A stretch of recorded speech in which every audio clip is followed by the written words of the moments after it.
What is going on, guys? Grave here. Today I'd like to talk about all the changes coming to the Sorcerer class in update 46. And of course, like I've said in the previous videos, all these classes are getting changes because of subclassing. Let's go ahead and hop right into it. Daedric Summoning.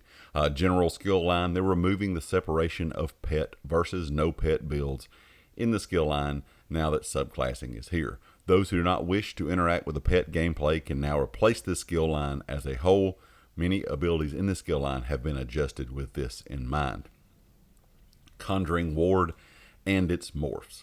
Conjuring Ward and Hardened Ward no longer heal you if you do not have any pets active. Regenerative Ward now heals you for 5% of your max health or max magic if you have a pet active. Daedric Prey. This ability now increases the damage of your sorcerer pets. Your sorcerer pets deal to the target by 50% instead of increasing the damage of all of your pets deal to the target by 45%. Rebate. The passive now restores 185 and 371 magic or stamina when a non-ultimate Daedric summoning ability ends, up from 150 and 300.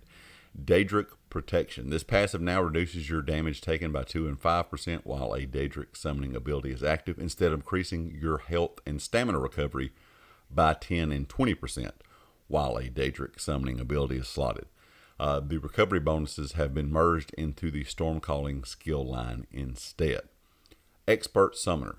The passive now increases your maximum health, magic, and stamina by 2 and 5% if you have a permanent pet active, instead of increasing your health or your max health by 5 and 10% if you have a permanent pet active, and max magic and stamina by 5 and 10% if you do not have a permanent pet active. Bound Armaments. This ability now stacks up to 8 times from 4, so that is less punishing and has a flexible fit into the crystal weapon rotation. Activating this ability will still only shoot up to 4 of the bound daggers at a time, and they reduce the damage per bound dagger by 10%. For Dark Magic and Crystal Shard, Crystal Fragments. This ability's passive slot functions now persist through the bar swap, allowing cast from both bars to potentially trigger the instant cast version. That is a pretty good upgrade there in my opinion. Persistence. This passive now reduces the cost of your next health, magic, or stamina ability by blocking 9 and 18% up from 7 and 15%. Stormcalling for Lightning Form and Hurricane. The final damage tick of this morph no longer loses the ramping damage bonus. Mage's Fury. This ability and its morphs now last for 2 seconds, down from 4. Capacitor. This passive now increases your health, magic, and stamina recovery by 70 and 141 instead of 5 and 10%.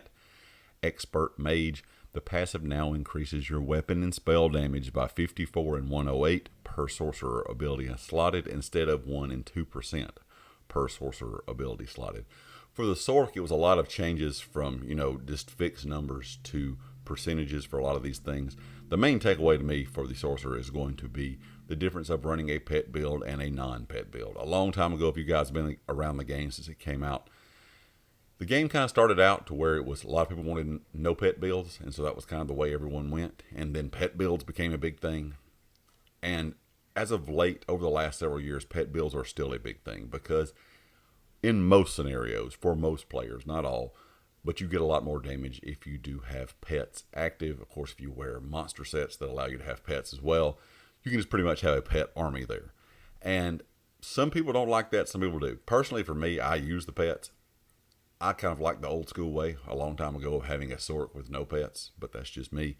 I find it kind of visually they just kind of get in my way, personally, when I'm doing a rotation, maybe in a trial, something like that, doing a dungeon. But I'm kind of see the point of what they're doing here. I mean, you have subclassing, and it seems like if you still want to be that true Sorc pet build, there's going to be ways to do that, even with subclassing. But if you want to maybe just do a sorcerer class with no pets, you can now completely pretty much get rid of that skill line because of this separation of pet and no pet builds. Leave me a comment with your thoughts. Let me know what you think. And of course, if you like the video, hit the like. If you have not subscribed yet, please do so. And I'll catch you next time. Peace.